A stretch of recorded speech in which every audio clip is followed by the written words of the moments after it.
Welcome back, everybody, as we are joined here by Alex Ish Gambit to talk about that victory. Alex, first and foremost, why Lulu? She looks cool. I have to ask quite seriously, where did you learn it from? Where did you discover it from? What's the origin of the Lulu pick? So there was one guy playing her in EU solo queue that is currently top 1 in solo queue on EU West. After that, I checked the Korean solo queue, and there were 2 players. I followed their replays. I played against that guy on mid lane, and overall I saw that Lulu is really strong. And after that, I decided to copy Korean rune page and masteries and try to play like that, and it went well. I've got a question. When you say you discovered that Lulu was strong, what about her? What is it that attracted you to the champion? And with the rest of the composition that you play today, what is it that made it work? So Lulu is really strong on mid lane. I was even possible to kill like Kayle 1 versus 1. Even though I was falling a bit behind in CS, it was more about I was feeling that Wukong is around mid lane all the time, and we didn't want to risk to fight them 2v2, and just like other lanes were winning, so my only thing is just saving the mid turret and not dying mid, and in mid-late game I would have that utility that I need. You say that it had a pretty hard time in lane versus the Kayle, yet they first picked it and you immediately locked it in. Were you going to play it no matter what, or does it work really well once you hit level 6? So I was more like playing it no matter what, because it's cool to pick it first, because if someone else will pick it, they will tell that I'm copycat, and now I will tell that they are copycat. Alex made it work in the LCS. Talk to me now about some of the itemization that you guys did throughout the game. Diamond Prox went for a bit more ability power on his Evelynn this week. He was going more attack damage last week. Genghis got very, very late Lost Whisper. What drives the decision-making in buying items? So Genghis didn't want to die like I did all the time. So he decided to buy GA first, or no, like 3rd item. And as for Diamond, I don't know, he just experiments with the builds all the time, and he changes his mind, and I don't really know why is it happening and what is better. But I think overall, the AP jungle item is not that bad. So just as a quick follow-up, as a team, do you guys not discuss itemizations on the champions you play, or do you just leave it to the individual players? I feel like Diamond knows what to do and how to itemize, so we don't discuss it that much because people know what to do. The only thing I could do in this game, like build something like benches earlier, but I didn't want to. Yeah, but tell us maybe a little bit about that, because you did pretty good in lane. You were brawling it out with the Kayle, and then come mid and even late game, they were grouping up. It was quite hard for you guys to engage upon them. So how did you work around that? So we just needed time. We were scaling better in late game, because we got like Lulu, Varus, and Trundle. And Trundle is scaling super good in late game. So overall, we were just waiting and gaining advantage. And it was them who needed to initiate all the time. But they did it really good with their comp, with Wukong and Annie flashing on me. And I think I could do a bit better with surviving. But overall, it did go well anyways. So is Lulu mid something we're going to be seeing more out of Gambit and maybe some of the other teams? So I think that I'm sure that some teams are already using it. I'm not sure what teams though. So we will see, and it depends on like if some nerf will decrease her ability. But I think that that hero is strong, and everyone will start picking it up or thinking about it, and maybe we will see picks or bans of this hero soon. Picks, which is also her companion, so that works very well. Last question, next game coming up is going to be the Super Hawk crew as they take on Millennium. What are your guys' thoughts on that one? So I'm not sure yet. Like, that depended on picks overall, but Super Hot crew looking really good. Not sure about Millennium, so I don't know, it's like 50-50. Yeah, I feel the same. I think Millennium had a couple of questions they needed to answer earlier, and it didn't really step up. If Super Hot crew keep playing like they did on Friday last week, they might be able to beat Millennium. Yeah, very interesting matchup right there. Thank you very much, Alex. Keep bringing those picks out. We love that. And now let's send it back over to D-Man and Official. Thank you very much, Shocks and Trevor. It is time for the Super Hot crew to battle against Millennium. And of course, for the Super Hot crew, the long journey to the LCS has been a bit of a wild roller coaster ride. Let's take a closer look at their Cinderella story. SK solidifies and puts themselves back into the LCS. And they just poured out their heart and soul against an SHC that did the exact same thing. So after we lost to SK, we wanted to stay all together. We make a changement for Mr. Rales. We wanted to create a team for Coke League and try to win everything we can and then qualify for LCS. I think it's kind of like a stroke of luck, really. They all split from me, and I went back to my old team. And then suddenly it's like, oh, we can qualify again. We get told like in 3 days we're gonna play with NIP and MOM. We had such short time between everything. I'm like, God, I know, we've done this before. It's crazy, it's just like constant swing of emotions. It was all about that League of Legends Championship Series spot, and the Super Hot crew are in. When we qualified for the LCS, there were a lot of people approaching us. Suddenly everyone cares for you who didn't give a damn about you before. Like we sat down together and we said, this is the deals we can get and we need to find out who is the best for us. The team decided we should go with being our own brand. We didn't want to play under whatever tag, we wanted to keep our name. Basically my summoner name for a long time in solo queue was Super Hot Fire. We had to make a ranked team and I had to make it, so I just found out this name and it stayed. We came in as Super Hot crew and we thought, well, if other organisations have done it before, why can't we? So Miss Shy and others decided to band around other people who wanted to get involved. We did some research. When I found out he has a lot of experience in esports, I was approaching him. Super Hot crew had like many possibilities to join other organizations, but I said, hey, esports is my passion, it's not about the money. I'm sure you can get more money and more sponsors from well-known teams, but if you make your own, then you've got independence. We knew it was going to be hard to be one of the top teams in LCS. Our manager told us, you got 3 months in LCS, just enjoy your time and do your best. We know we're gonna face hard days and we will go through them. And the only one who can ever decide if we should change something or not, that's us. Like no one else can interfere. You have so many possibilities to do your own stuff and you can especially focus on the needs of the players, not the organization. Like if we want to grow as a brand and get more fans, then it's up to everyone. Everyone works for one goal and this makes us become like much closer than before. I would say it's more friendly, familial than if you would join a random organization. I feel really more involved in our team and in our organization because it's ours. If you've got to start from the bottom, from the ashes or whatever, then yeah, you can build your own legacy, I guess. I personally trust our players and our team manager. When you are your own brand and when you got no pressure from the organization, I think you are a better team actually. They've done it! There's a teleport into the inhibitor. Mimers on the Nexus. Super Hot crew beating the Wolves. You can look down at your shirt and look down at your sponsors and think we accomplished this. Very impressive stuff there. And honestly, I've seen it across the years in esports, the fact that these teams, they do join these big organizations, feel the pressure and often just fall apart. I mean, the thing is, when you join a new organization, you want to show to them they chose the right team. You want to show to them they can believe in you. So that's why you get this, like, even though they tell you, don't worry, we're not going to judge you on the results, you know they are, and you really want to prove to them that you're the right choice. Maybe we're seeing that with some teams in the league right now. Of course, the Super Hot crew, though, are coming into week 4 after 2 great wins last week over SK Gaming and Copenhagen Wolves. Yeah, and the big surprise for me was the fact they played as a team. Like, everything worked for them. The solo laners, we called them out last week. They really stepped up. Especially Mimir impressed me so much. He had a KDA of 19. That is an amazing KDA to pull out, especially because he was hit so hard in the first few weeks. He really stepped it up. And both him, Mixa, and Mr. Rales were all on the Hot Player of the Week lineup. And that really shows how the whole team stepped up and how, you know, everyone just played so well. And of course, this was a team that had 4 members in the lowest KDA for their spots, so they really stepped it up. But where does it put Super Hot crew now? Do we believe they can keep on winning the games? And you know, Mr. Rales himself tweeted, "Can I make it the dream 3 wins in a row?" I believe more in them as a team. I believe more in the solo laners right now. But the issue for me is still the fact that Impaler is so easy to ban out. He's only one on Pantheon and Vi, because he can do engages and he doesn't have to rely on his, you know, his his mechanics. So once he has these champions, he can make plays, but without them, we've only seen bad stuff coming out from both him and Super Hot Crew. So it's a bit too easy for me to actually make a game plan versus this team.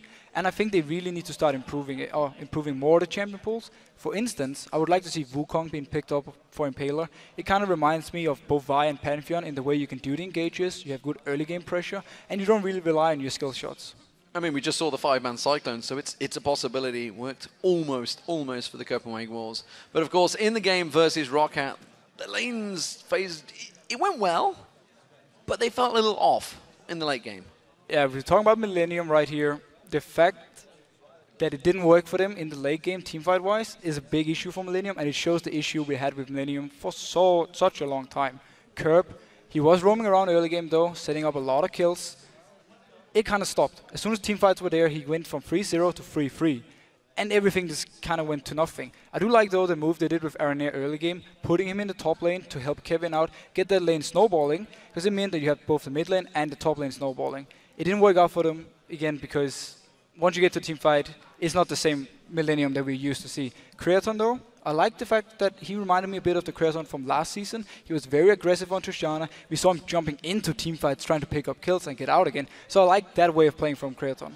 Just make sure he doesn't break his hand this time around, of course. But Millennium, they had a good early game, like you say, but they became a little overconfident. This is something we've seen from them before, and they started giving free kills to Roccat and just letting them get ahead. And this is the thing about Millennium. The shot calling, once they got out the laning phase, is not good enough. They went in, for instance, for the red buff and actually gave 2 free kills just to try and take away a red buff at like 25 minutes in the game. It doesn't really make any sense, and it's a very risky play. And they rely so much on the individual play from these players, because once you're in the team fights, the synergy is not there, the teamwork is not there, and they're not focusing the same targets. Well, they are the two teams. That's what we think they are anyway. Let's see how it develops, because let's check out those starting lineups. On the blue side, it is going to be the Super Hot Crew. It is Mima in the top lane. Great series from him last week. Impaler in the jungle. Another great series from him last week. Moops and Mr. Rales alongside Mixer is the duo lane, and they've all played so well last week. They all played so well, and it's time now for Millennium on the red side to actually step up their game. We have Kevin in the top lane, we have Aranea out in the jungle, we have Curb in the mid lane, Creaton as the AD carry, and Jiri on support. Well, these are the only 2 remaining teams that have yet to face each other on the Rift. And so for this match, well, we thought we'd look in the jungle for our featured matchup, which is Impaler up against Aranea. And this is actually 2 junglers that, you know, for me they're very similar. They play the same kind of champions, they have the same kind of play style, and they also want to be the one who makes the calls and the plays early game. But sadly, both of them have been weak points for the teams. We have to say it as it is. They haven't been able to step up really, except for maybe the last week for Impaler's side. But before that, they don't really have the impact they need. And that's an issue, because we're in a meta right now where you really need the jungler to do a lot of work. And of course, last week we saw Impaler playing Pantheon to great effect, and it's kind of Aranea's champion as well. Yeah, both of them, they really like this Pantheon, and it works for Impaler at least the same way as it's hard to say, as Vi, because you can do the early kills and also you can do the engage. Like, he wants to jump in with his Skyfall and then start the whole fight, make the call. And he doesn't even have to, you know, rely too much on his mechanics. He said himself in the interview how his mechanics, that's not what he's known for. The question for me, though, is will Pantheon now just be another must ban versus Super Hot Crew? Yes, your jungler, he's taken 2 bans, but then he's pretty much gone. Like, will we see Pantheon being banned away, or will they actually let it go through? What about Aranea, though, from Millennium? And of course, you know, we've talked about how he is kind of the shot caller. Both junglers are the shot callers for the teams, and he's been making maybe some wrong calls lately. Yeah, his calls has been a little bit off. Very aggressive calls. I mean, it's good if you can execute it, but if you kind of keep falling behind on it, it doesn't work. He's been very busy with his exams, and he's actually finally done with them now, so he can really start practicing. He has his gaming house, he's moving in there, and I expect to see Aranea really step it up now and become the leader that Millennium needs, and the one they had last season. The guy who always walked in front and made sure everyone was feeling all right and everyone was confident in themselves. Well, we are about to get into picks and bans, so what do we make of these 2 teams? Obviously, we've talked about the fact that Vi, Pantheon, these are big keys for the junglers. But what do we make of everyone else? We saw Kurt playing very well in the early game up against Roccat. Yeah, as soon as Curb gets something he can roam on, like a Gragas or LeBlanc, he's always an issue for other teams to deal with in the early game. So either he's going to be the target or they're just going to go straight for the junglers and make sure that, you know, Aranea can get maybe an Elise, and then Super Hot Crew is kind of left with nothing. Well, Yasuo banned out. I'll tell you why I'm giggling, because earlier on when a couple of teams were turning up, I heard a lot of noise coming from Millennium Room, so I just had to go in and talk to them. And basically it was Kevin. He just landed a 5-man ult from Yasuo, who's just like, oh, just got everything. So obviously that's been banned out. Also, Annie and Kassadin being taken away, Ziggs, Morgana, and Gragas. So lots of mid laners and supports being focused on this time around. And not a single jungler being ganked away. Yeah. Vi is open, Pantheon is open, Elise is open. It's going to be actually very fun to see what Super Crew goes with. Will they take the Elise like most teams? Or do they more want, you know, the heavy engaged one for Impaler's side? The Gragas ban? Moobs has kind of been a Gragas only player for a long time, and teams know this, so the ban is actually very smart. Well, I mean, all of the bans from Millennium is Moobs. Every single one. You think of the champions he's played over the last time, he was famous for Morgana, famous for Gragas, pulled out Ziggs and he started learning that. Now what's he going to be left with? Well, he has Orianna. Kind of reminds of the same kind of champions. You can farm a lot, and he also has Kayle. He played it last week, and actually it went pretty well. It's the same kind of champion. You farm a lot early game, you get strong for the team fights. If they don't lock it in here, I haven't actually seen Curb play Kayle before, so I'm not sure if he's going to pick it up. However, though, Morgana here, they love to play Morgana Caitlyn bot lane, like Morgana support, and just shove the wave constantly. That's what's like Tristana. She's very weak against these heavy shove combos. So this actually opens up for Millennium going Tristana once again, if they were happy about it for first game. Caitlyn was locked in. Talk about, obviously, that he did play Tristana. To varying effects. We're still not sold on that one yet. It looks like it will be Thresh as the opener, of course. Does leave a couple of options open, but the Annie being banned out, of course, means that Mixer, who himself went for Morgana as support before, maybe was thinking about that, but of course that was banned out. Maybe, I mean, is that a respect ban? I mean, it did do very well for Super Hot Crew up against Rockout last week. It's a ban saying, we know you don't really play Annie. We're now picking away Thresh, which is the counter to Leona. So what is he going to go with? Is he going to fall back on a Nami? He's played it before. Or did he actually start practicing Annie? He didn't play it before. He never played it before in LCS. So I like the way Millennium is actually doing this, trying to shut down Mixer and also make it harder for Mr. Rales to do anything in the lane then. He did early pick the Caitlyn, so he's going to be fairly safe and will be able to farm. Lucian coming in on the other side, basically saying Lucian, Caitlyn, they kind of go even in the lane. Yeah, I mean, it's basically saying, we didn't believe in Tristana either earlier on. I'm actually very happy that they didn't go in for the Tristana here. She's a very weak pick against Caitlyn. Oh yeah, the Sonar. He played it as well before. Yeah. Oh yeah.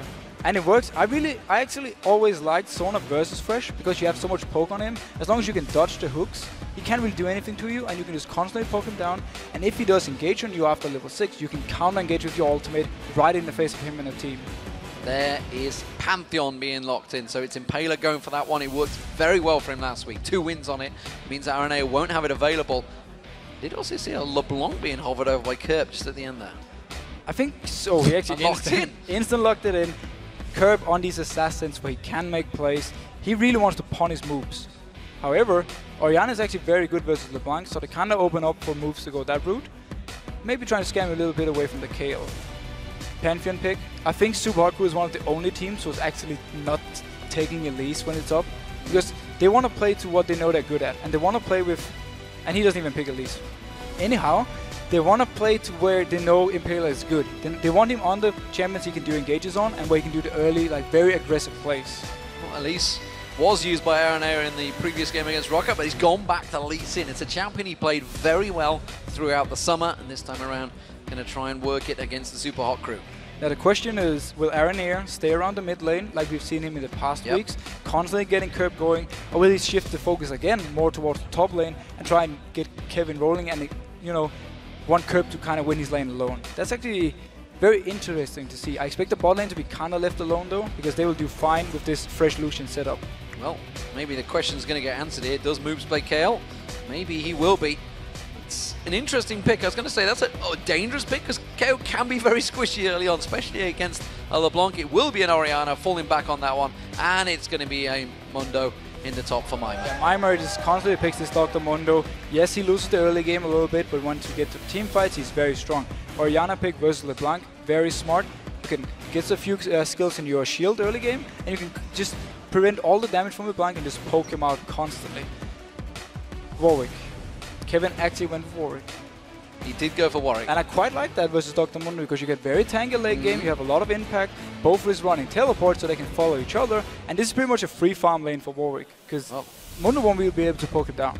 It seems that the Millennium players are happy with it. Big smiles on their faces. They got a cheer from the crowd, of course, and it was locked in. So what do we make of these two teams? I mean, this is something we've seen before from Super Hot Crew. A couple of champions that actually, I think, will synergize very well. Yeah, they will synergize very well together if they can get the right engage. You know, Grand Skyfall coming in and then followed up by Sonar ultimate from Mixa. We saw him flash ultimate last time. It was so good.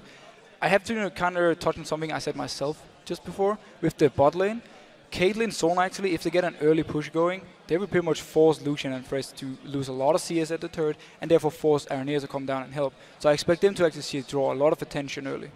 Well, you've heard what Deficio and myself have to say about this one, but let's check what you guys at home think. According to the numbers, it is 52% of you have voted for the Super Hot Crew. I'd love to check. I think that may be the first vote that Super Hot Crew have won. Yeah, it was one of the first very close votes we actually have. So far, it's been very one-sided. I like the fact that people actually believe in both teams. This is a Super Hot Crew with confidence and a Millennium team who have to win. Like, they literally have to win this game. Well, you heard Alex's opinion. He thought the Super Hot Crew may well take this one as well because they've certainly been playing very well. So, as we move into this game, what are you expecting to see from this one? We've seen Millennium winning out well in the lane phases, but also Super Hot Crew do very well in the lane phase as well. Yeah, both these teams are actually very good in the early game. I expect them to rely a lot on the junglers, and I expect them to be very aggressive early, try and set up kills. The top lane, that's more or less the farm phase lane, so they have to focus elsewhere. The bot lane could be a potential one with the Lantern from Jiri onto a no mobility Sonar and try and shut her down early if Mr. Rales and Mixa go for the early push and trying to pressure the turret early. The final game of the night underway. Super Hot Crew as the blue team and Millennium as the red. And Millennium, well, they were famed for doing this. They did it a number of times over in Brazil, and Mr. Rales may well get caught out straight away. Is anybody going to flash engage? No, Jiri was far too far away from that one. It was actually very smart by Mr. Rales to run out in the river, because normally you stay in the bush and wait, and then Fresh can try like a blind hook. If he managed to hit you, you're pretty much dead, or at least forced to use a flash. This time he just went straight out. He knew he would be there before Millennium, and he spotted him coming in. And looking at the two teams, who do we see? A level 1 fight, if they were to go 5v5, because think back to Brazil, think back to Sao Paulo, think how Millennium got caught out pretty heavily by the team reading them, knowing exactly what they were going to do, and all face checking that bush. Yeah, the only CC on Millennium side would be the hook from Jiri, but then he doesn't really provide any damage from there. I can see Kevin facing Impaler. Oh, and he's going to catch on towards Kevin. Kevin's going to take a lot of damage before he gets that turret. He won't go down, I don't feel, from this one, but you can see lots of damage done to him. He's going to back to tower. Yeah, well, again, back to the level 1 part. None of the teams really have a great invade setup. However, I like the fact that Super Hot Crew has a bit more damage level 1, especially Sonar actually provides quite a lot of damage if she has stacked up her power cord while waiting in the bush. Cleaver being thrown out, not quite landing. Gerber, he's picked himself up a Crystalline Flask instead of a Doran's Ring in that mid lane. It does look like Impaler, who was standing around that red buff, will be starting off on the blue with the help from Mima, and no lane changes coming around from either side. Now we will have to see if Millennium can actually punish moves now that they banned away 3 of his champions, or at least 2 of them, and the Morgana. Because Kerb really has to win this lane, even though he's against Orianna, who's generally the very safe pick. He also picked up a Baryon move, so he really don't want to risk dying. Okay, let's talk about this bottom lane pairing, because Mr. Rales and Mixa have been getting a lot of first bloods early on. Who's going to hit level 2, in which case, who's going to go for that kill? I mean, Super Hot Crew, they don't want to go for this. They're going to get the early level 2, but they just want to keep shoving the lane. You can't really go all in at level 2 with a Sonar and a Caitlyn. You don't have any CC to bring. So they just want to do this. Constantly shut down the lane, and if they can get the wave to hit the turret while Creaton is still level 1, it's very hard for him to actually see us. They're actually getting very good poke early on there. They seem to be Creaton standing, taking that Piltover over Peacemaker full on in the face. And this forces Aranea to at least pay some attention to the bot lane. He doesn't have to necessarily gank it, but at least show himself down there, make Super Hot Crew back off, so, you know, the bot lane for Millennium can get some farm back. Well, it is Aranea that always goes looking for those kills, and Impaler, we'll see whether he reacts to them. Millennium do clear out that wave and push it back on. We are seeing both junglers in the bottom half of the map right now. And he is moving down. There's no Lantern on Jiri yet, so he has to rely on the fact that he can safeguard to one of them and then start it from there. Impaler's actually moving away from the bot lane, so he won't be able to help if a gank should happen. So Millennium, will they manage to go for this one? You can see they're starting to push the lane out, and I think Honestly, Super Hot Crew might read this one a little bit early because suddenly Millennium being aggressive here, RNA already backing away. Yeah, they expected it. Also the fact that Jerry started moving a little bit forward, he didn't try and stay back. So they kind of figured he's nearby, they didn't push the wave. They might actually just start doing it again now and force RNA to come down again and constantly be annoying. Keep him pressured maybe in that jungle. Mimer in this top lane, you can see he's shoving Kevin in towards the turret, but Kevin's not really going to have too many problems on Warwick. He can farm on the tower pretty easily. Yeah, and he's going to actually get a lot of CS right here because Mundo can't pressure him enough to stop him from CSing on the tower. That's why you need like a Renekton to constantly be around them. This is just a farm lane. A farm lane, it's a farm lane. Kevin slightly edging out. This middle lane, though, Moops up against Kerb. Orianna versus LeBlanc. It's a lane we've actually started seeing more of in 2014 season. Yeah, because LeBlanc became this popular pick. A lot of the assassin-type players like Bjergsen and Hein NA, they love to play it, and they've really shown how much you can do with it. And it also means it opens up for the Orianna, the safe version against this LeBlanc. We do actually see Kerb being very aggressive and having a small CS lead here in the start. Impaler is closing in from the side, though. LeBlanc is a very tricky champion to close down, but again, that ward giving vision straight away and thinking of maybe putting a burst on Impaler himself there, which is why he backed off. And Aranir, he's lurking around his top lane, but he doesn't have a red buff, so they won't be able to do anything to Mimer. And as you said yourself, spotted out by a ward from Impaler's side, nothing really happening. Both are just going to go back to farming. If Impaler can hit an early level 6, he can do a very nice surprise gank for him. Okay, so we've seen the Mundo and Warwick before in this top lane. How does this stand when it comes to team fights? We know what Mundo's going to do. He's just going to be walking around this big tank. He's going to have Spirit Facade, Sunfire, Cape, health coming out his backside. Whereas Kevin's going to be slightly different, but he's just going to be lifestealing. Is it going to be the pain? Is he going to focus Mr. Rales? What's he going to go with his, I can never remember the name of it, Infinite Duress? Yep, exactly. Well, basically, with the Warwick, you have the ability to single out a target, have LeBlanc following with him and pop this target. And at the same time, if you do manage to, you know, win the fight, the chase potential of Warwick with his, is it called Bloodlust? Whatever it is, Bloodhunt? Yep. To constantly chase after Super Hot Crew and try and get more kills. And what also Warwick brings, and it's actually something people forget, he gives attack speed to the entire team if they are around him when he pops his W. See how it works out for them as it is. Not a great deal of aggression coming out. Looks like J-Ree may well try and come down and force something on towards Super Hot Crew. Here comes RNA, the lantern's thrown out. They are going to go for Mixer. Does flash away very nicely, but he's going to get closed in. It should be First Blood. Who will take it? It will be Creaton that finally gets it out. And just as we talked about, Super Hot Crew was pushing up the lane, constantly being a pain for Millennium. They had to call RNA to come down. This time there was a lantern on Jerry, so it's a very easy gank to set up. And there's so low mobility on Sona, you can't really do anything once Fresh walks in your face.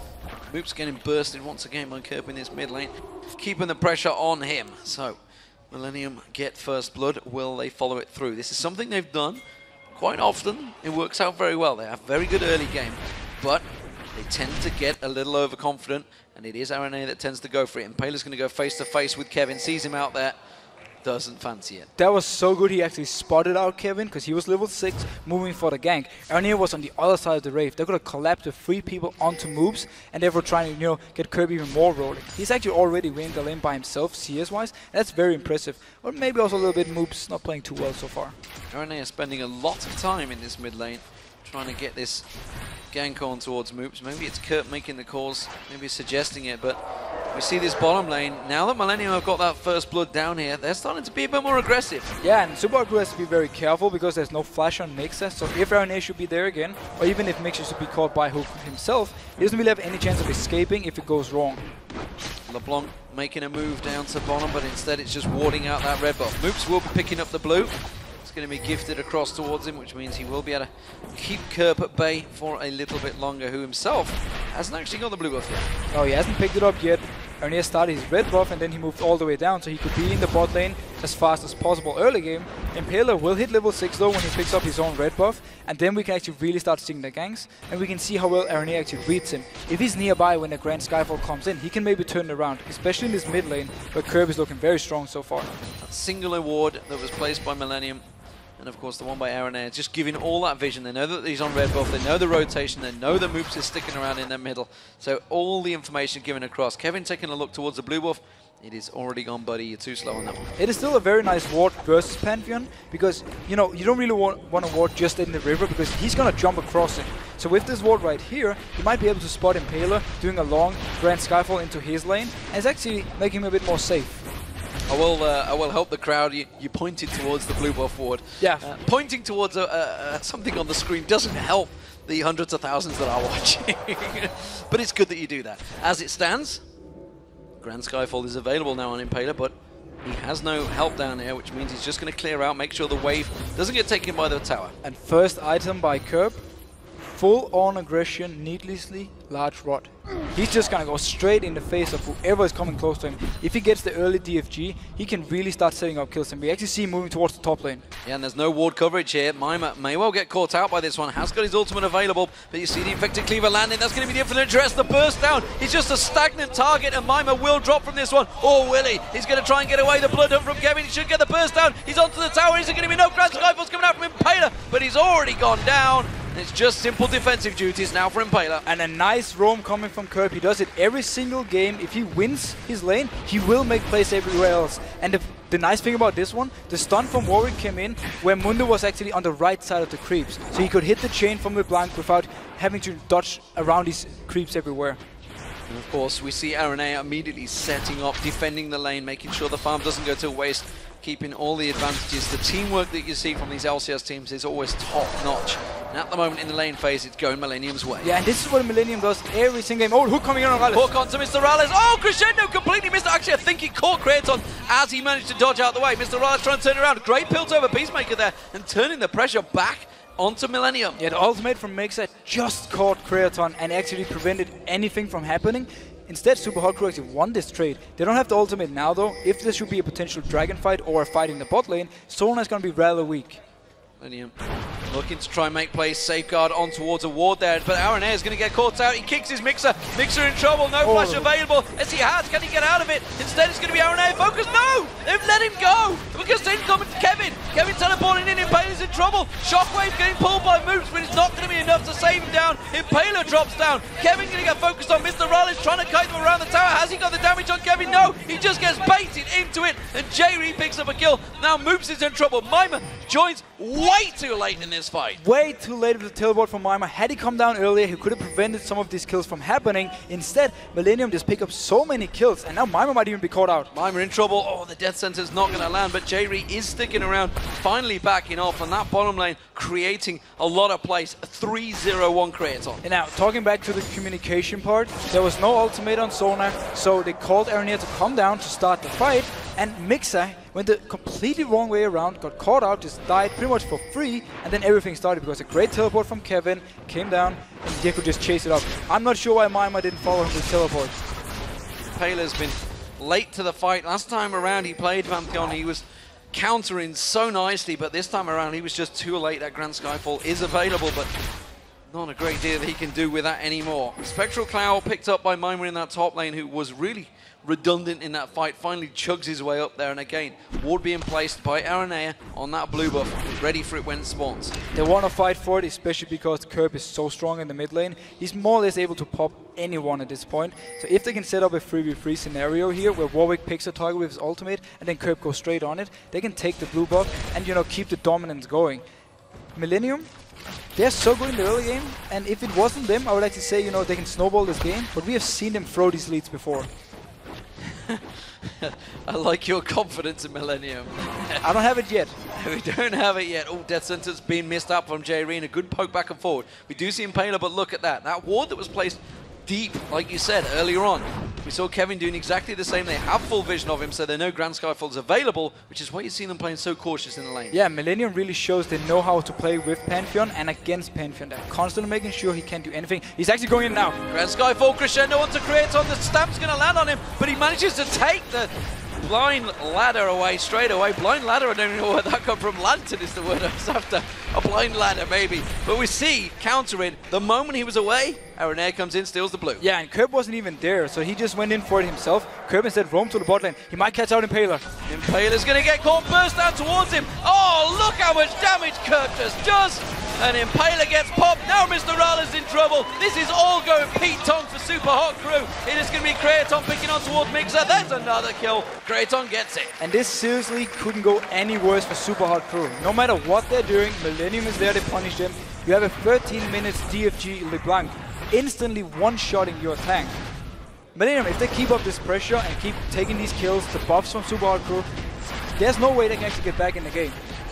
Big objectives being picked up by Millennium here. Great start from them. 8-1 up in kills. Dragon going down. Tower being pressured on the bottom. Creaton just keeping their waves, pushing in towards it. Doesn't want to take the tower down yet because they're doing so damn well in that lane. 4-0-3 now, Creaton. Yeah, there's no reason for Millennium to break the laning phase. If they can keep all the turrets up and just stay like this and just roam around, they can just keep picking up the kills. If they do take down the bot turret, they have to, you know, rotate somewhere else. And that's not what they want, especially with this combo. Zero impact from Impaler here. Walks past the ward in middle. Aranea says, thank you very much. I'm going to take your red away now. So he's taking the blue and the red from Super Hot Crew's jungle. And I love this way of playing from Aranea. This is what we need to see. He's really stepping up. He's constantly making sure that Impaler is getting nothing, no buffs. And he's been doing the ganks as well. He did do the early game gank. They gave them the kill they needed. And then 4-0-3 on Creaton. He just said, thank you very much. I'm just going to take it from here. Now we're on to the blue buff, which is going to be given across the curb. Pretty sure on that one. Super Hot Crew, well, they have to make some plays now, don't they? Because they've fallen so far behind. 4,000 gold, 14 minutes in. It doesn't sound a big number, but it's a giant number at this margin of the game. It is huge. They need the next Grand Skyfall from Impaler to give them a kill or a tower. They need some sort of reward. Or Millennium can just keep doing this over and over again. They're stronger in every lane, every single lane so far. And if there should be a fight, Super Crew pretty much have to outplay them at this point. Yeah, and just look how cautious they're being in that bottom lane now. The moment they saw the duo pairing of Jair and Creaton, they completely stepped away. In fact, they're completely leaving the lane. They're heading off towards the middle. Yeah, they're going to go here and maybe try and pressure somewhere else. But against Curb, he's going to try and pop Mr. Rale's instantly as you see him. He's level 8. Well, Moop's too far away from that one. Curb easily reading that. He's got his flash, and you know, LeBlanc is so mobile anyway. They're going to maybe see if they can look at that. They're going to use this is a desperation plays. They're trying to take him low and push to the lane, but it's so easy to spot. Yeah, and you know, Jerry already moved, makes a recall, so it's only 3 people mid, and they don't really do anything with this other than saying we can't actually stay bot lane at this point. If we stay bot lane, we will die 2v2 or to a gank, so we have to do something else. And right now, they're just doing nothing. They're getting no CS on the Cade lane and no levels either. Oh, that death sentence dangerously close to Moops' foot there, nearly pulled him back in. No, that's trying to give Mr. Rale's everything. He's having to jungle now. Yeah, jungle Cade lane actually. No, he's going to rotate to the top lane. They just try the next lane now. Didn't work in mid lane. Let's go top, see if we can pressure down this Warwick. Millennium should be able to take somewhere else, especially in the bot lane. And we should explain this, because you can see down the bottom lane, if we take a quick... Oh, I tell you what, Impaler's going to find Kerp, but he's already had a problem with that one before, realizing the damage burst that could come out of Kerp. He's not too worried at the moment, looking towards that blue buff. Instead, he's going to come across. But what I was about to focus on is that bottom lane. The problem with this bottom lane is that they were freezing it, and Super Hot Crew can do nothing about it. Mix is dead. Yeah, he's pretty much dead. Popped. Moves, he might actually try and close in on this one, but Curb should still be able to almost 1v2, and Jerry is there as well with the Lantern. But as you talk about the bot lane, when they were freezing it, it's simply saying, if you get just close to any CS right here, we're going to try and land a hook with Jerry and just instantly kill you, because our AD carry is so strong compared to yours. And they're just leaving Creaton. He's now having his wicked way with the bottom lane. He's got that Bloodthirst, he's got the Sheen, he's building up all the damage he wants, taking towers for free. Yeah, and we see the Grand Skyfall coming in. Is it going to land on towards Curb? Curb just walks away, does manage to get stunned up. Oh, and look at the speed he's got, takes the Lantern. Thank you very much, Jerry. They might, no, not even a minion wave in mid lane. They can't pressure this. Arenea's top lane now. If Kevin goes on to Mr. Rales, he's going to have a very hard time surviving. Well, we do see Impaler heading up there, but of course, Grand Skyfall was just used out. Ward placement coming out from Kevin. No worries there. Kevin has just been untouched in his top lane. Infinite duress on towards Mr. Rales. That's going to kick in towards him. The kick actually taking him to the tower. Great crescendo coming out, but Kevin goes through him. He's like roadkill on the tower there, and now Mixer putting pressure on him. Kevin just walks away, no problem. There's really nothing Mixer can do. He did land his ultimate. Impaler wasn't nearby. It's been the story of Impaler this game. He's always been on the back foot. He didn't have his ultimate because he tried to use it in mid lane. So instead, Millennium picks up another kill. And right now for Super Hot Crew, things are just looking so hard, and they can't even stay in the lanes. They're trying to create something, anything, but it's just not working for them. Blue buff is going to get picked up. Not even going to be able to smite that one away. Impaler, it didn't have available, so there's no chance of that. And Kurt hanging around thinking, oh, I've burst him before. I'd love to take another support, get myself a free kill. Look at Curb's items. He's almost having a death cap completed. We had 18 minutes. He's almost having a death cap and a DFG. That is one shot to everything. Impaler. Oh dear, Impaler. Oh dear, Impaler. It got blocked by his passive, but I think it's going to go down. Oh, the shockwave turn around! Is it going to be enough? Moop's going to try chasing it. Some flashes onto it, feels it. Yes, he gets it. Well, something for nothing at least. And actually, this is what they need. Millennium, they're known to be overconfident. If they can manage to get some free kills here and get maybe back in the game from Super Hot Crew's side, Moops is actually doing fairly well. This kill really helps him as well. If he can get some items and actually land a good shockwave in a team fight, they might be able to come back. It is still looking very hard, and Millennium really have to lose this game by themselves.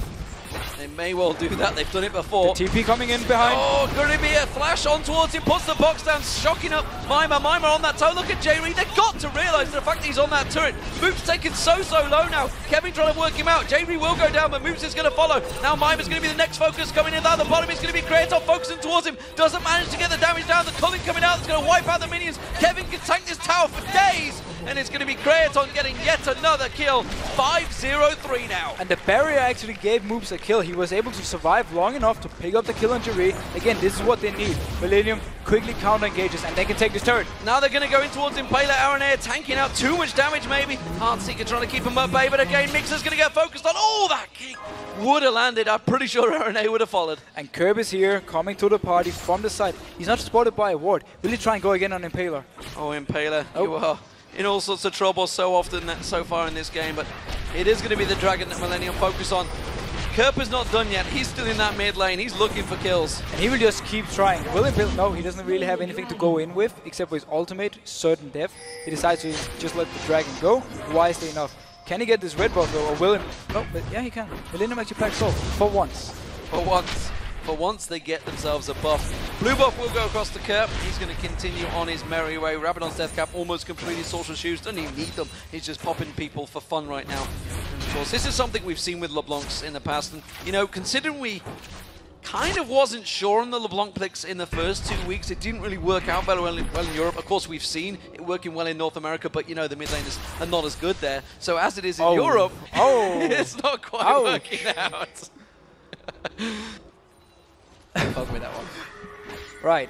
I'm just gonna say that the Blanc for me is a very safe pick. You can take it if you actually feel you can win the lane, and then you can just have so much impact. That's also why they love, you know, we see it so much in NA where Bjergsen is just dominating everything. He's doing it on the Blanc most of the time. Well, Aranea is going to be taking that red buff, looking for the kills. Kerp still lingering.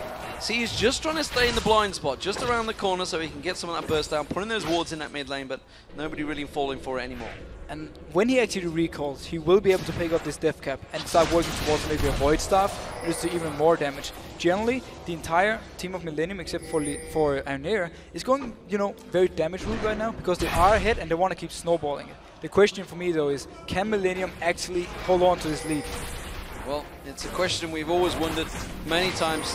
There's a question against Rockout. Crescendo completely misses from Mixer there, whiffed it totally, and now they focus Shockwave on towards Aranea. J-Reed acing the holes coming through. J-Reed's taken low from this one. Impaler may be able to land a spear on towards him, but no, Safeguard comes back in. Mima gets taken low. Kevin goes in and tries to lock in towards him, but he gets taken down nicely. Good to stun from Impaler there. Creaton though with the culling coming out. He's just massacring the team. Now he's going to get focused on. Impaler gets locked in there. That's going to be a great death sentence coming out. Now they're going to focus on towards Moops. Moops is going to have to run away from this one. It's a messy fight from both teams and a 2-for-2 trade. But respect to Super Hot Crew for actually going even in this fight. They managed to pick up an early kill. Very good shockwave by Moops. They chased it on a little bit too far and Kerb came in. He actually used his whole combo on Mimar at first and didn't kill him. That's why he couldn't really do anything until his cooldowns were ready again. He popped in and then he got the kills he needed.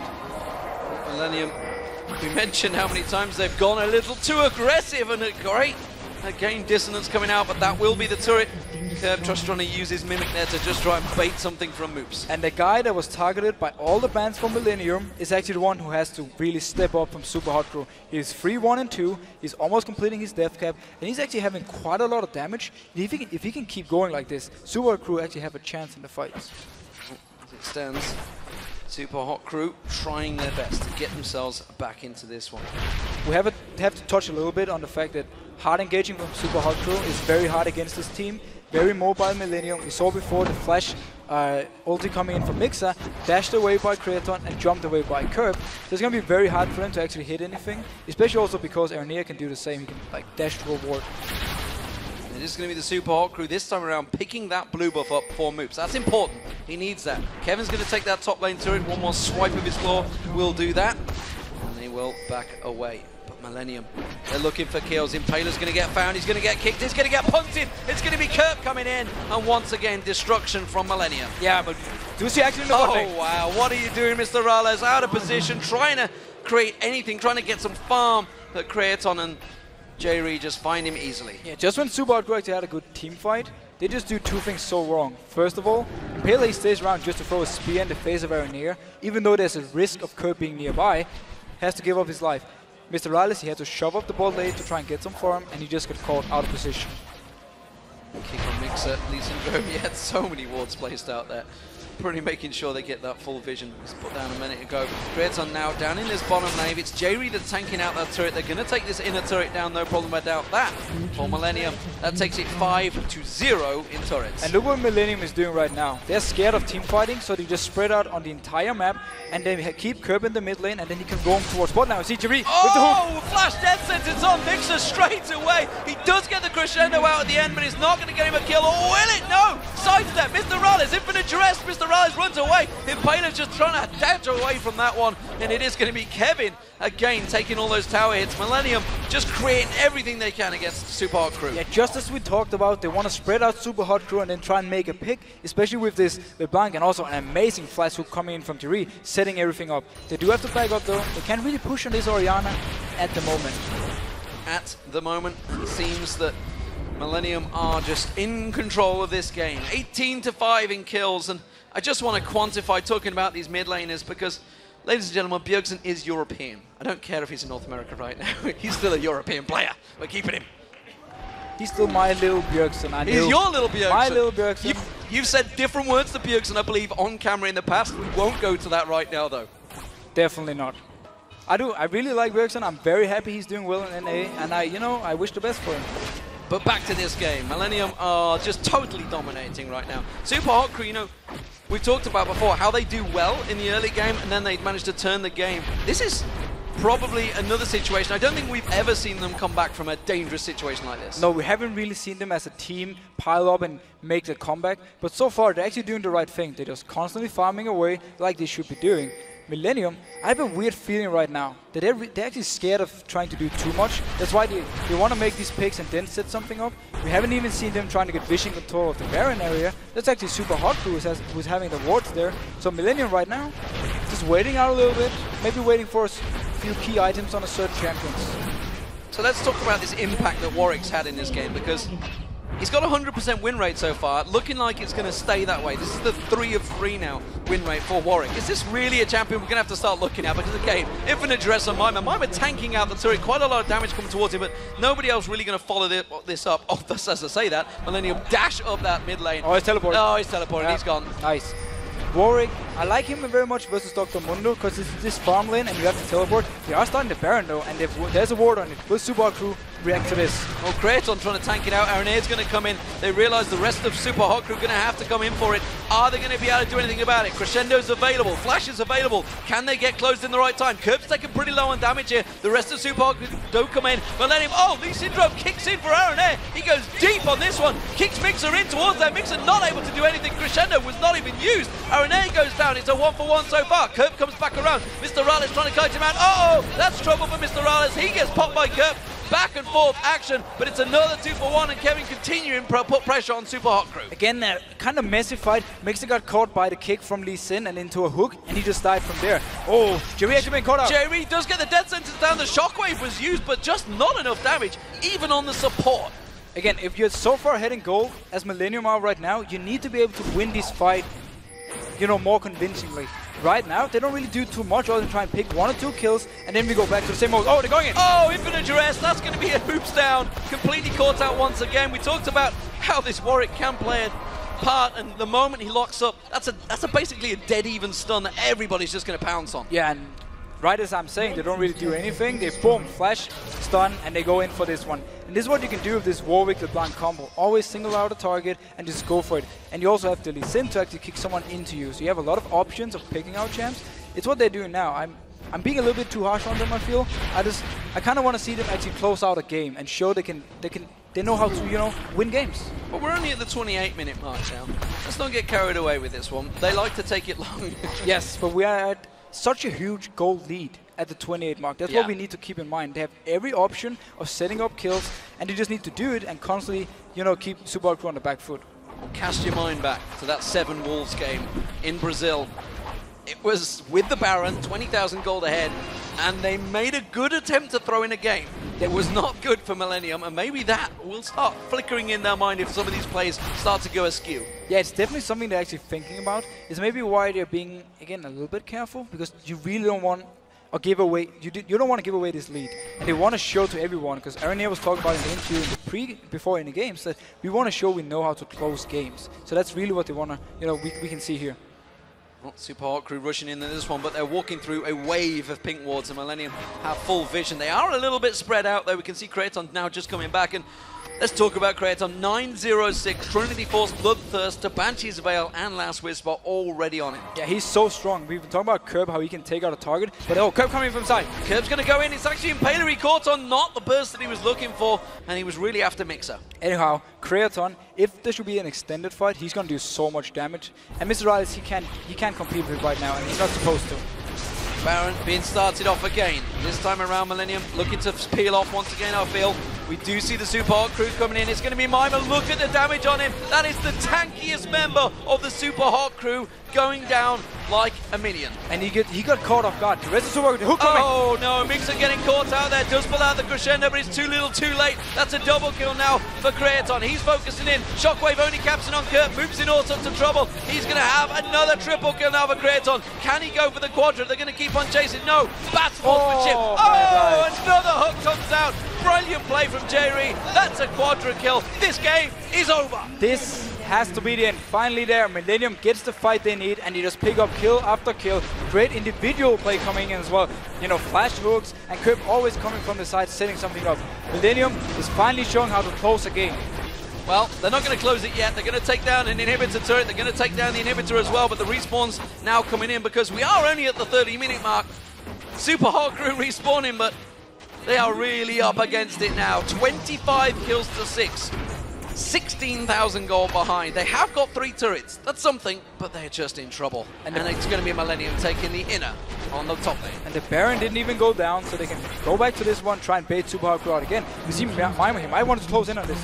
Well, they're going to try and chase. It's a 4v5 situation if the rest of Super Hot Crew were with them, but they're not.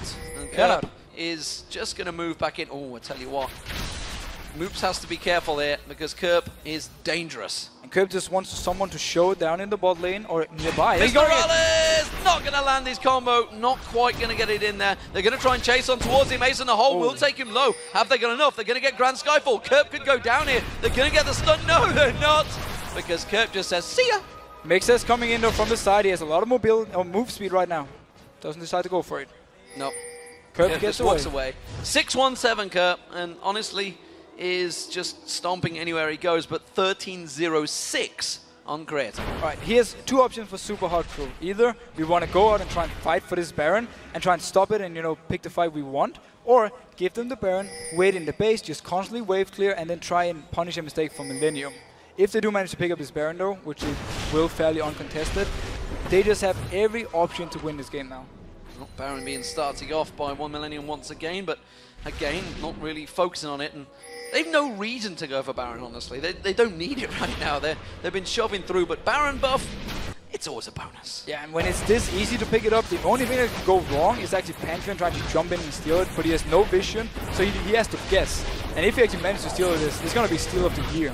Well, blind man drop is a possibility. Jerry doesn't manage to land that death sentence. It will be the Baron picked up without contestation from Super Hot Crew. Right. Now we have to give credit to Millennium. They are actually snowballing this game and they are doing everything right. So, like, now. They're actually doing what they should be doing. Got the Baron, got the kills they needed, and Creaton is just being an absolute beast on his honestly, Lucian. but despite obviously Kurt creating plays himself, I feel it's actually Kevin, every time he uses Infinite Duress, he's getting on the right targets. He's going for moves. He's going for Mr. Alice. Impaler's obviously also been a call, but the moment it's basically a stagnant target. It's an easy kill. It's an easy kill, and Kevin is so good right now at targeting or finding these easy kills. Also, his teleports early in the game really help him set up some kills. Mima just getting caught. He gets beaten down. It's a good defensive ball shield coming out from Moops now, but a Kurt goes aggressive. And Mixer, well, he went down before he got a chance to breathe. Gets himself a second. This is all over for Super Hot Crew. Millennium really have played this game very well. Yeah, and Kirk, he's actually been able to do this pretty much through the entire game. He got such a good start, he got an early DFG, and just started picking up targets. And there's nothing worse than playing support against that. So there you go, ladies and gentlemen. Millennium do get themselves more kills on the board. Creaton now 14-0-7 as they finish out this game. The Nexus going down. Millennium finish the day with a win. And the Super Hot Crew, well, there is no dream. They cannot get 3-0. They're back to losing ways. I think this was one of the most one-sided early games we have seen in the current season of LCS. And that's also why, you know, we're being a little bit harsh on Millennium. We want them to, you know, constantly pressure this lead they had. But all in all, they played it safe and they got the win they needed. And this is such a huge confidence boost for them. And even when they stood up, they really didn't. They were kind of like celebrating half-heartedly because it was kind of an easy win. It was a bit of an easy win. Everything went well for them early game. They won the lanes. And again, highlight the teleport from Kevin coming down where they picked up the 4 kills, I think it was, in the bot lane. It was basically a huge turning point where they just got so far ahead. There wasn't really anything Super Hot could do to get back in the game. And what do we take from Millennium for this one? Because I believe that's only their 3rd victory in the LCS. They're still down that bottom area. Of course, Alliance just picked themselves up their 3rd victory as well today. So they're not out of it yet. They're still down that bottom of the table. They're still down at the bottom. We saw some good points, though. They got very far ahead early game against actually a Super Hot Crew team who's been doing fairly well early game. So they really showed in some great individual play. And also, I like the rotation and coordination this time. You know, whenever Kerp was roaming, Ernier went into the mid lane, he defended it there, got the farm he needed, and when the bot lane needed help, Ernier was there, picked up the kill, so everything really worked for them, and then they just kept using this LeBlanc to pick up kills in the mid game, and if there was a fight, Creaton was there to take a lot of kills. And we should mention J-Ree there, just giving the thumbs up to the screen. Oh yeah, flash hooks. Some great flash hooks in that I think he did 3 of them actually, and he, you know, every time he gave a kill, and he just gave a bigger advantage for Millennium, so gotta highlight that one, that was amazing. Of course, you can't have great AD carries without support. But speaking of great AD carries, it's great to see Creaton back in winning ways. 13-0-7, I believe he ended the game with there. You know, he was the man that was carrying the team before. This is going to give him a confidence boost. Of course, and this is also him showing to the team, you can still trust in me. Yeah. Give me the kills early game like he got this time, and I will carry this game in every single team fight. He didn't do a single misstep. I don't even think he died. And this is interesting because Creaton's probably been the most vocal of all AD carries, saying AD carries, they're not as good as they used to be. They can't carry games, but pretty sure they just proved that they can. They can definitely do a lot. Once we get to these team fights, if you can't really kill them, and they can do so much. AD carries for me, at least in Europe, have really stepped up. There was the old argument before that NA had the AD carries, Europe had the mid laners. Right now, I really feel we have so many good AD carries in Europe. Like pretty much all the bot lanes are actually doing well. Yeah. Well, we'll see how that works out for them. Super Hot Crew, where do they take it from here? They're now taking a loss. I don't think they'll be too shocked by it. You know, they talked in the opening feature that how they're, you know, building themselves up. Everything they do is all about themselves, all backing themselves. Any sponsors they pick up, it's all the hard work they've done. There's a lot of hard work for them in the future. There is, but this is one of those games you just kind of want to forget. You look at the early game, what I didn't follow with his TP, and all, you know, the lane matchups, how do we like them? And then from there on, you kind of say, we lost the early game so hard, we couldn't do anything. And then you kind of forget the game and you move on to the next one. So I expect them to go home, really prepare for tomorrow, and then come in and show like a new Super Hot Crew. So let's look back over the day. Let's see what we make of it. Alliance taking down Fnatic. Yes. Fantastic result for them. Now Millennium picking up a win. The bottom of the table is all winning. With Super Hot Crew losing, I believe they're all going to be pretty close down this bottom of the table. Again, we're looking at a tied situation. You were obviously in that last year yourself, in that crazy tied situation throughout the season. Is it a case of everyone in Europe can beat everyone, or is it just a simple case of Fnatic and Gambit are slightly ahead of everyone else? I feel overall Fnatic Gambit, yeah, they're just a small step above the rest. But everyone is, you know, the teams are very coordinated. They practice a lot. That's the thing in Europe. It's normal to scrim about 8-9 hours a day, and then you watch replays and prepare from there. So all these teams are taking it super serious, and that's why we have these close games that if one team makes a mistake, the other one will punish it. We saw the same thing for Fnatic. Even though we were like, oh, Fnatic, so good, they can make mistakes, and Alliance could punish it, even though they were the bottom team, and take the win. And this is just Europe all over again from last season. Well, we'll see where they have one of those crazy tie situations, but that's a long way off. We're only in week 4, ladies and gentlemen. For now, though, let's head over to Shox and Quickshot, who are standing by with Millennium's Creaton, the man that got 1307. Thank you very much, guys. We are indeed joined by the AD carry for Team Millennium, Creaton. Great win here, but I want to go back and recap the day for you guys, because it started out not so well versus Rocket. And for you on that Tristana, that didn't really work out, so talk us through that. To be honest, I couldn't do anything in this game because we threw the game pretty hard, as we usually do. And at this point, they were too tanky to do anything, so basically I was useless. But yeah, that's it. So how do you reset from that, and what was the plan going into this one, specifically versus the Super Hot Crew? We were like, we went 2-6, so we were like, we don't care. Let's play whatever, and let's see. And it worked out. And we were talking about Warwick a lot because every time Jerry plays Warwick at solo queue, he wins. So he was like, play goddamn Warwick, and it worked. So it's interesting you highlight the Warwick because it kind of felt like you and Kerp had phenomenal games. I think you went 14-0-7 at the end there. Kerp didn't get, gave up very few deaths. What helped the two of you really picking up all those kills and destroying Super Crew in this match? To be honest, I think we just played correctly or they played bad. I'm not really sure. I have to watch replay, but I felt like getting kills on bot lane was really easy this game. Can you make maybe the comparison? What went right here that went wrong just 2 matches before? I already explained. We played good early game against Rocket, but then we threw the game like morons, and that's it. So that's a very strong word. And, Millennium have had some struggles closing games out. So how do you and the rest of the team actually step back and approach that? How do you tackle that big problem? I feel like we are all 5 great players, but no one of us can really shot call really good. And we have troubles, like we struggle a lot during the game. We don't talk that much inside the game. We don't have like fresh ideas what to do, like when to push, when to split push, and things like this. And we try to figure it out. And I hope for the next week, because we play Fnatic and Gambit, it's going to work. So explain to me how the shot calling works in Millennium. If you said you don't have a clear shot caller, you've got the loudest player in the LCS, Aranea, on that stage. Is he not the in-game caller, or how does that structure work? I wouldn't say he's a caller right now. Maybe he's the loudest person, but it doesn't mean that he's going to make a great calls or something like this. And basically, we just throw ideas and we try to follow up. Someone doesn't follow up, we get called, blah, blah, blah, and we lose. Is that something you think you can work on, or do you think you will just find a style to work around that and say, well, if we just go chaotic, apparently it works, but maybe it doesn't? I guess so. I feel like Team Rocket plays like this. They just go in, YOLO, and they win, so we may try this one.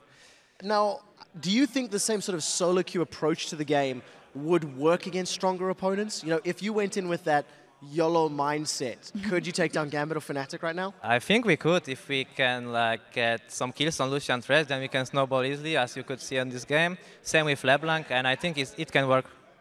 Yeah, you touched on that Lucian Thresh, and you have been quoted in the past to say, I think it's really hard right now for AD carries. Do you feel like you can only do it on Lucian right now, or how's that work? I could do the same on Tristana, Ezreal, Jinx, it doesn't matter. What matters is to create a situation when we can make a successful gank and snowball from this moment. Let's talk about that quote, because it's something we as shoutcasters like to talk about a lot. About 2 or 3 weeks ago, you were saying that you don't feel like AD carries are in a good position. Not too much has changed in the game since then. Has your viewpoint changed? No. And why not? Explain to us. Because I deal no damage in late game. I don't know. Maybe it's because we play so bad, as a team, and I deal no damage. Or maybe I'm playing bad. I just don't know. Well, you definitely haven't played bad in this game, but you seem to be quite, I don't know how to put it, like, oh, we don't care about this matchup, we'll see, whatever. Is it not maybe someone needed to pick you guys up and say, come on, guys, let's go for this, because if we play like this, we can do it? Of course, we wanted to win and play our best, but we were just mentally destroyed after the first game, because it was 5th or 6th game we threw in the LCS. So we were just yeah, whatever. just pick Warwick, go. I've got a question about your mentality. Winning IEM Sao Paulo, was that a very positive experience for your team? And did it make you more confident coming into this week's games? Or, you know, how did that affect your mindset? Actually, I'm not more confident after winning Sao Paulo because Brazilian players are much worse than European. I don't try to flame or something, I'm just telling the truth. It was much easier to play in Brazil than here. It's really hard to win a single match here, like, because we throw so much, like, I don't know what to say. Well, for the very final question, you've been saying you throw games so quickly. How would you prevent Millennium throwing games? What's the ingredient that'll help you fix that? Ban trash. There we go. Thank you very much. Congratulations to you. Good luck in your matchup tomorrow, of course. And now we're going to go back over to D&D to see which spots our team now occupy on the leaderboard. Thank you very much, Quick Shocks. Here is where we are after today's games. With a loss from Fnatic and a win from Gambit. Both teams, they are now tied at 7-2 in first place. Then, of course, it is Roccat. Their wins keep them in third place with a 6-3. And, of course, in fourth place, well, we have SK Gaming. They are now 4 wins, 5 losses. And in fifth place, we have the rest of the European LCS. 4 teams tied on 3 wins and 6 losses. And they are Alliance, Copenhagen Wolves, Millennium, and Super Hot Crew. Everybody tied. No surprises, of course. Europe, what do we expect? That is where things are now. But the good news is that, of course, we have 4 more games on Friday. Looking for even more changes in the standings, here are the matches that will shake things up. Starting off, it's going to be SK Gaming versus the Copenhagen Wolves. That will be followed by the Super Hot Crew up against Gambit. That's not going to be pretty. And then we have Fnatic versus Rocket, a huge match. And then we end the day with Alliance versus Millennium. And of course, that action does pick up on Friday at 7 p.m. Central European Time. That is 10 a.m. Pacific. But we're not done yet, ladies and gentlemen, because right now it is our time for our first European Challenger Series semi-final, where the Ninjas in Pyjamas will be facing off against Tick, Trick, and Duck in a best-of-3. Let's hand it over to Jat and Freak.